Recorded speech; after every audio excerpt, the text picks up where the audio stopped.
Bienvenida o bienvenido a esta inmersión en el Boletín Oficial del Estado. Hoy es miércoles 3 de septiembre de 2025 y tenemos sobre la mesa el BOE de hoy. La verdad es que viene cargado, Desde las grandes cifras que marcarán los próximos presupuestos y el gasto en defensa, Sí, hasta proyectos tecnológicos como satélites, pasando por normativa medioambiental, un fuerte apoyo a la cultura y temas sociales de mucho peso. exacto.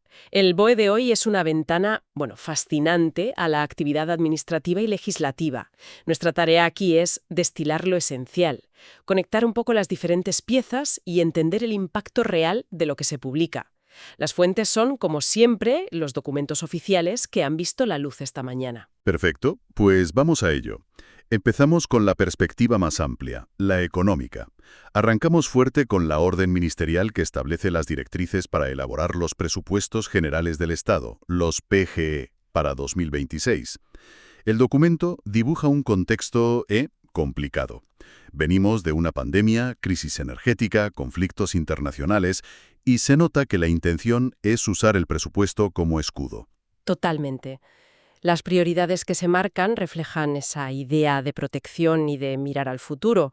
Se habla de crecimiento sostenible, inclusivo, de reforzar el estado del bienestar, sanidad, educación, dependencia, también impulsar la vivienda asequible y acelerar la transición ecológica. Mencionan explícitamente la lucha contra el cambio climático, prevención de incendios, renovables, digitalización. Vamos, lo esperado. Pero hay un punto que salta a la vista enseguida. El impulso a la defensa. No es un tema menor. No, desde luego que no.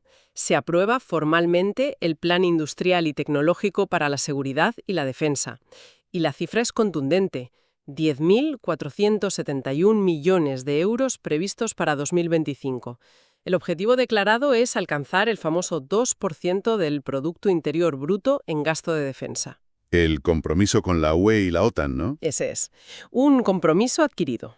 Es un salto enorme si pensamos que en 2018 estábamos en torno al 0,9% del PIB. El plan, por lo que dice el texto, se enfoca en tecnologías de doble uso, o sea, que sirvan tanto para aplicaciones militares como civiles, buscando generar empleo cualificado y fortalecer la industria nacional. Correcto. Y es interesante cómo el documento insiste mucho en que este aumento del gasto militar se hará compatible con los compromisos sociales y la sostenibilidad fiscal. De hecho, sacan pecho de la gestión fiscal calificándola de prudente. Sí, dan datos concretos. El déficit público bajó del 9,9% del PIB en 2020, en plena pandemia, al 2,8% en 2024. Esto, señalan, sitúa a España por debajo del umbral del 3% que marca la Unión Europea. Aunque hacen una salvedad, ¿no? Sí, hay una nota aclaratoria sobre no incluir aquí el impacto de las medidas por la reciente DANA. La deuda pública también ha bajado, dicen, unos 20 puntos porcentuales del PIB hasta el 101,8% a finales de 2024, y la previsión de déficit para 2025 es del 2,5%. Entonces se detalla cómo se van a cuadrar esas cuentas. Bueno, el cómo exactamente se cuadrarán es la tarea de los presupuestos que se elaborarán ahora, claro. Lo que sí se detalla es el proceso. Interviene la Comisión de Políticas de Gasto, que preside Hacienda, y luego las comisiones de análisis de programas. Esas reuniones bilaterales entre Hacienda y cada ministerio para negociar. Justo. La estructura del presupuesto es la clásica. Funcional, los programas; orgánica, quién gasta; y económica, en qué se gasta. ¿Y se mantiene esa estructura específica para los fondos europeos del Mecanismo de Recuperación y Resiliencia, el MRR? Es el famoso Servicio 50, ¿verdad? Exacto, el Servicio 50 sigue siendo clave para trazar esos fondos europeos. Y hablando de trazabilidad, hay una exigencia muy relevante para los ministerios. Antes del 12 de septiembre deben presentar informes detallando cómo sus propuestas de gasto se alinean con los ODS, la Agenda 2030 y con la transición ecológica. Eso es interesante. Tienen que clasificar sus propios gastos, como si fuera un examen, algo así. Deben diferenciar entre gastos verdes con impacto ambiental positivo y gastos marrones con impacto negativo. Es un intento claro de integrar la perspectiva ambiental en el corazón de la planificación presupuestaria, algo que, cada vez se exige más a nivel internacional. Entendido. Vale, pues de la macroeconomía y los presupuestos saltamos a un proyecto tecnológico muy concreto y también ligado a la defensa, los satélites Paz-2. Efectivamente. Se publica un Real Decreto que concede un préstamo directo de hasta 850 millones de euros a la empresa Hisdesat Servicios Estratégicos para este programa. Hisdesat, que ya opera el satélite Paz-1, que da imágenes radar para defensa. ¿Y qué diferencia supone el Paz-2? ¿Es simplemente una continuación, más de lo mismo? No, es un salto tecnológico importante. Paz-2 consistirá en 2 satélites idénticos, pero con tecnología radar de apertura sintética, lo que se conoce como SAR, mucho más avanzada que la del Paz-1. Permitirá obtener imágenes con mayor resolución, más modos de operación. Son aparatos considerables, ¿eh? Sí. El decreto menciona detalles técnicos como una antena radar de 6 metros y una masa cercana a las 4 toneladas por satélite. Casi nada. ¿Y por qué un préstamo directo a Hisdesat? No hay concurso. Pues la justificación oficial es doble. Por un lado, el interés estratégico del Programa para la Defensa Nacional y por otro, que el Ministerio de Defensa considere Hisdesat la opción idónea dada su experiencia previa con Paz-1. Claro, ya tienen la experiencia. Exacto. Además, en el proyecto colabora el INTA, el Instituto Nacional de Técnica Aeroespacial, que es un organismo público de investigación. El préstamo cubre todo el ciclo inicial: diseño, desarrollo, fabricación, pruebas, lanzamiento y la operación temprana hasta la aceptación en órbita. O sea, todo el paquete. Todo el paquete. Y la estructura del programa es la típica en estos casos: el segmento espacial, los satélites, el segmento terreno, los centros de control y recepción de datos, principal y redundante, mencionan el PDGS para los datos y el FOS para el control del vuelo, y el segmento usuario, claro, quienes usarán las imágenes. Y pensados para durar, ¿no? Sí, diseñados para una vida útil operativa de 10 años por satélite. Muy bien. De la alta tecnología espacial cambiamos radicalmente de tercio. Vamos a la cultura y el patrimonio, porque también hay novedades importantes hoy. Así es, se publican varias concesiones directas de subvenciones. Una línea interesante es la destinada a rehabilitar patrimonio histórico que tenga uso turístico. El objetivo es claro: conservar bienes de interés cultural y, al mismo tiempo, hacerlos más accesibles y atractivos para diversificar la oferta turística. Sobre todo fuera de los circuitos habituales, me imagino. Zonas rurales y eso. Justo, especialmente en zonas rurales o destinos menos conocidos. ¿Dan algún ejemplo concreto, verdad, para que nos hagamos una idea? Sí. Mencionan actuaciones que se han financiado previamente en la finca Vista Alegre de Madrid, como la restauración del Jardín de Arnedo y la Estufa Grande. Sirve para ilustrar el tipo de proyecto que buscan: recuperar elementos patrimoniales y ponerlos en valor turístico. ¿Y por qué ayudas directas aquí también? ¿Cuál es la justificación? Vale, se argumenta el interés público de conservar el patrimonio, la experiencia que ya tiene la Secretaría de Estado de Turismo gestionando ayudas similares desde 2020 y también la urgencia de actuar en algunos bienes que están deteriorados. Vale. En esta tanda se financiarán 10 proyectos, uno autonómico, el de Madrid, y 9 de entidades locales. Las actuaciones cubren desde la rehabilitación estructural hasta mejoras de accesibilidad. Y es curioso que mencionan tanto la física como la tecnológica. ¿Tecnológica? ¿Cómo qué? Pues redes wifi, sistemas de reserva online, ese tipo de cosas, también eficiencia energética y planes para reducir la huella de carbono. Entendido. Y la cultura no acaba ahí. El INAEM, el Instituto Nacional de las Artes Escénicas y de la Música, también reparte hoy un buen número de subvenciones directas. Sí, la lista de beneficiarios es un quién es quién de la escena cultural española. A ver, cuéntame. Hay festivales consolidados como el Castell de Perelada, que, como curiosidad, nació en 1987 y es parte de la acción de responsabilidad social del Grupo Perelada, o el Festival Internacional de Música de Canarias. También veo fundaciones que custodian legados importantísimos, como la de Falla, ¿no? Exacto, como la Fundación Archivo Manuel de Falla o la Fundación Pau Casals, que además tiene el objetivo explícito de promover los valores de paz y derechos humanos asociados al músico. También centros de formación musical de prestigio como la Fundación Isaac Albéniz, ligada históricamente al concurso Paloma Osea de Santander. Y grandes escenarios, redes de teatros, festivales de teatro. Efectivamente, el Palau de la Música Catalana, temporadas de ópera, redes de teatros públicos, también circuitos de salas de música privadas en directo. Fíjate, la coordinadora estatal recibe 600.000 euros.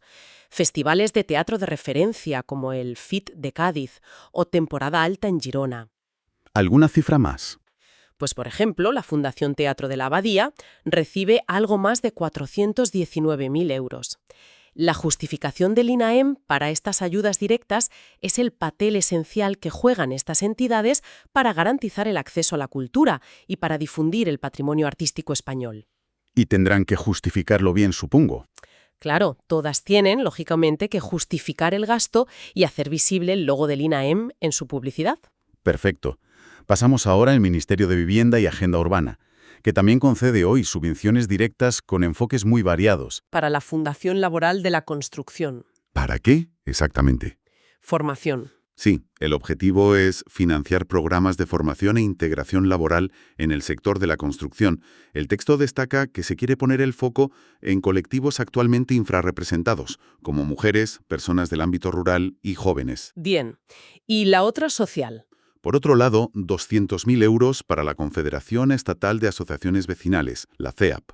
Para las asociaciones de vecinos. Eso es, para promover la participación ciudadana en el diseño y seguimiento de las políticas de vivienda y agenda urbana. O sea, formación por un lado y participación ciudadana por otro. Pero hay más ayudas, ¿no? Más enfocadas a la arquitectura, quizá. Sí. Hay otro bloque importante destinado a colegios profesionales y fundaciones del ámbito de la arquitectura y la construcción. Ayudas al Consejo Superior de Colegios de Arquitectos, CSCAE, y al Consejo General de la Arquitectura Técnica, CGATE, para apoyar eventos como el Congreso Mundial de la UI en Barcelona 2026 o el Foro Archifuture. También para la Fundación Arquia y su festival TAC y para la Fundación Mies van der Rohe.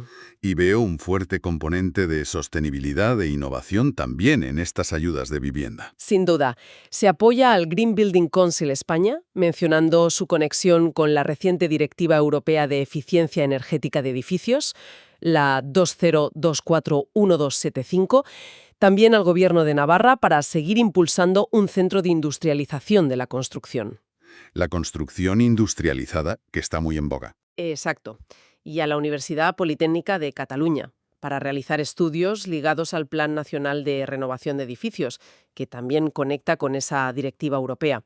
Incluso hay una ayuda a la Fundación General de la UPM por su trabajo relacionado con la nueva Bauhaus europea, la NEB. La iniciativa esta de la Comisión Europea que mezcla sostenibilidad, estética e inclusión. Esa misma. Realmente es un abanico muy amplio. Desde la formación básica y la voz vecinal hasta la vanguardia arquitectónica y la alineación con las políticas europeas de sostenibilidad. Muy completo. Entramos ahora en materia ambiental con una declaración de impacto ambiental, una DIA, concretamente para 2 plantas solares, Capiruza 1 y 2, en Peñas de San Pedro, en Albacete. Así es. La DIA es favorable, lo que significa que el proyecto puede seguir adelante. Pero, ojo, viene con una larga lista de condiciones. Un detalle importante es que estas plantas solares se van a hibridar. Hibridar. Sí, van a compartir punto de conexión con parques eólicos que ya existen en la zona. Vale. ¿Y cuál es el punto ambientalmente más delicado aquí? Supongo que la fauna. Sin duda, la ubicación. El proyecto afecta una zona de gran valor para aves esteparias. Abutardas, sisones. Justo, abutarda, sisón, ganga ibérica. Son especies protegidas muy sensibles a la alteración de su hábitat. La DIA reconoce este impacto potencial sobre sus zonas de cría y alimentación y por eso impone medidas correctoras y compensatorias bastante estrictas. Aquí es donde suelen estar los detalles interesantes. ¿Qué tipo de medidas se exigen? ¿Mover paneles? Pues mira, sí. Se obliga al promotor a reubicar parte de los paneles solares. Deben priorizar la instalación en terrenos ya alterados o de menor valor ecológico. Mencionan específicamente unas parcelas de almendros que, curiosamente, en el proyecto inicial solo se iban a usar como zona de acopio de materiales durante la obra. Vaya. Ahora se les exige usarlas para instalar paneles y así reducir la ocupación en la zona más sensible para las aves, la que llaman Isla 3. O sea, optimizar el uso del suelo menos valioso. Algo más sobre la instalación. Sí, se prohíbe la nivelación generalizada del terreno, obligando a adaptarse a la topografía natural en la medida de lo posible. El vallado perimetral tiene que ser de tipo ganadero, permeable para la fauna pequeña, sin elementos cortantes ni electrificación. Y los paneles solares deben tener tratamientos antirreflectantes. Para evitar deslumbramientos a los animales, claro. Y supongo que habrá medidas compensatorias por el hábitat que inevitablemente se pierde. Por supuesto, es una condición clave. Se exige un plan de compensación que implica gestionar, como mínimo, 77,3 hectáreas en el entorno del proyecto con medidas agroambientales específicas para favorecer a las aves esteparias. ¿Durante cuánto tiempo? Durante al menos 10 años. Además, se refuerza mucho el programa de vigilancia ambiental, seguimiento intensivo de las poblaciones de aves durante los primeros 10 años y si los resultados indican impactos negativos, se podrían exigir medidas adicionales o incluso parar ciertas actividades. O sea, un seguimiento serio. Muy serio. Hay también condiciones sobre protección de aguas, control de ruido y luz, prohíben el alumbrado nocturno salvo excepciones muy justificadas y seguimiento arqueológico. Es un buen ejemplo del intento de equilibrar el despliegue de renovables con la protección de la biodiversidad. Entendido. Cambiamos brevemente de tema. Medicamentos veterinarios. ¿Hay una actualización normativa? ¿Algo rápido que destacar? Sí, es una modificación de un Real Decreto ya existente. A ver, entre los cambios, algunos puntos a destacar. Se exime del pago de tasas si un laboratorio decide mantener en el mercado un medicamento veterinario por interés sanitario, aunque quisiera retirarlo por baja rentabilidad. Para asegurar el suministro. Exacto. Se busca también mayor claridad en los prospectos para los usuarios, se simplifica el registro para medicamentos basados en alérgenos, usados en diagnóstico o tratamientos. Y algo sobre el uso de antibióticos, que es un tema recurrente. Sí, se refuerzan las condiciones bajo las cuales se pueden suspender ensayos clínicos si hay incumplimientos, problemas éticos o de bienestar animal. Y muy importante, se hace un énfasis explícito en la necesidad de reducir el uso de antimicrobianos en la ganadería. Remiten a otro Real Decreto específico de 2022, el 992, que regula la venta y uso. Un recordatorio de la lucha contra las resistencias antimicrobianas. Justo. Es un recordatorio de la importancia de este problema global de salud pública bajo el enfoque One Health, una sola salud que conecta salud humana, animal y ambiental. Muy claro. Nos movemos ahora hacia temas de seguridad y sociedad. Vemos hoy varios convenios para expandir el sistema Biogen. Exacto. Se publican convenios tipo entre la Secretaría de Estado de Seguridad y ayuntamientos, por ejemplo con el de Montoro, en Córdoba. El objetivo es incorporar a las policías locales de estos municipios al sistema Biogen, el sistema de seguimiento integral de los casos de violencia de género. ¿Qué implica esta incorporación para la policía local en el día a día?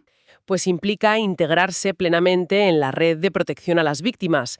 Les da acceso a la información relevante de los casos asignados en su territorio y les permite colaborar con otras fuerzas, Guardia Civil, Policía Nacional, policías autonómicas, en la valoración del riesgo y en la adopción de medidas de protección. Coordinación, básicamente. Fundamentalmente, coordinación. Los convenios detallan las obligaciones, la Secretaría de Estado da acceso, soporte técnico y formación, el ayuntamiento pone los medios materiales, asegura el uso correcto y, muy importante, garantiza el cumplimiento estricto de la protección de datos. ¿La Ley Orgánica 7/2021 la mencionan? Sí, la citan específicamente. La confidencialidad es clave, claro. Y este esfuerzo por mejorar la respuesta a la violencia de género se conecta con otra disposición de hoy, ¿verdad? ¿Algo de la FEMP? Sí, hay una conexión clara. Se publica una resolución que amplía los plazos para una subvención concedida a la Federación Española de Municipios y Provincias, la FEMP. Esta subvención, que viene de los fondos europeos del Plan de Recuperación, es para modernizar el servicio ATEMPRO. ATEMPRO es el servicio telefónico de atención y protección para víctimas de violencia de género, ¿no? El del dispositivo móvil. Correcto, ese es. La ampliación de plazos hasta finales de 2025 para ejecutar y marzo de 2026 para justificar busca asegurar que se pueda completar el objetivo, crear una plataforma tecnológica centralizada y más eficaz para gestionar este servicio crucial. O sea, que vemos un doble impulso. Más coordinación policial con Biogen, por un lado, y mejores herramientas tecnológicas con ATEMPRO, por otro. Eso parece, sí. Un refuerzo en ambos frentes. Y otro tema de profundo calado social. La memoria democrática.